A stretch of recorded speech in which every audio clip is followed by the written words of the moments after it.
Friends, ఈరోజు జాను నాకు ఏందో గిఫ్ట్ ఇస్తుంది.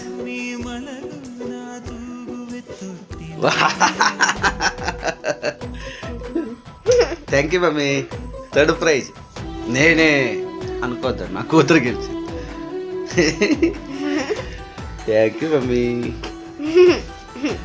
వచ్చిందా థర్డ్ ప్రైజ్ అని? థర్డ్ అని విన్ అయింది.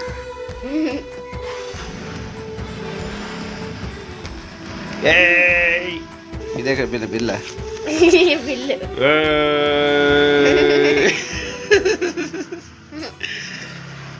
Thank you mummy. God bless. నా శివయ్య నీకు ఎప్పుడు నీకు తోడు ఉంటాడులే జీవితంలో గెలుసు అన్ని దాంట్లో. Okay, all the best.